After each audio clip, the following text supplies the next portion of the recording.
ঢাকার ঐতিহ্যবাহী বাণিজ্যিক এলাকা মতিঝিল থেকে আল্লামা মামুনুল হক সাহেবের নেতৃত্বে জুলাই সনদ বাস্তবায়নের লক্ষ্যে সেই শাপলা চত্বর থেকে বাইতুল মোকাররম উত্তর গেটের মধ্যে বিক্ষোভ মিছিল অনুষ্ঠিত হয়। নির্বাচনের আগে গণভোটের দাবিতে বিক্ষোভ মিছিল করেছে বাংলাদেশ খেলাফত মজলিস।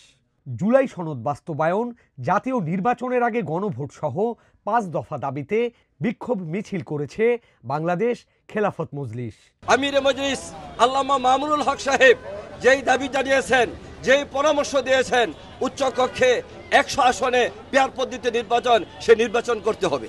দুপুরে মতিঝিল শাপলা চত্বর থেকে শুরু হয়ে বাইতুল মোকাররম মসজিদের উত্তর গেটের সামনে এসে দলটির শীর্ষস্থানীয় নেতাদের বক্তব্যের মধ্য দিয়ে শেষ হয় এই বিক্ষোভ মিছিল।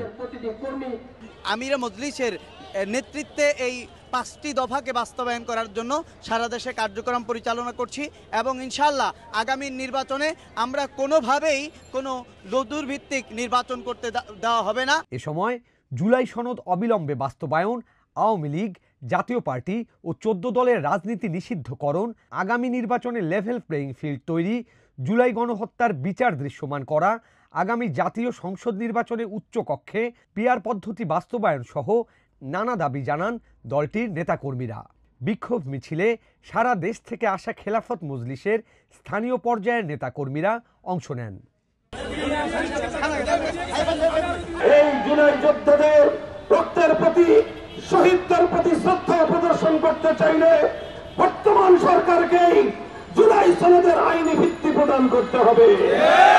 যদি সেটি তারা করতে ব্যর্থ হয় তাহলে এই সরকারের বিরুদ্ধে এবং এই সরকারের কার্যকলাপের বিরুদ্ধে রাজপথে প্রতিরোধ গড়ে তুলতে আমরা বাধ্য হব।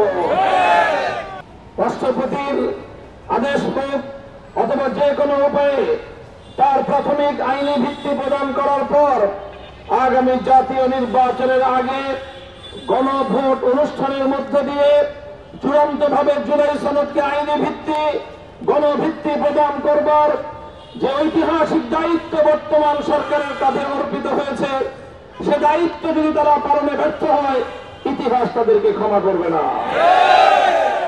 আমরা পরিষ্কার ভাষায় বলতে চাই, আজ 25শে অক্টোবর বাংলাদেশের প্রতিটি বিভাগীয় শহরে বাংলাদেশ খেলাফত মজলিস সহ সমমনা রাজনৈতিক দলগুলোর পক্ষ থেকে যুগপৎ কর্মসূচি ঘোষণা করা হয়েছে। আগামী 27শে অক্টোবর জেলায় জেলায় একই দাবিতে জুলাই সনদের আইনি ভিত্তি প্রদান সহ 5 দফা দাবিতে প্রতিটি জেলায় জেলায় বিক্ষোভ কর্মসূচি ঘোষণা করা হয়েছে।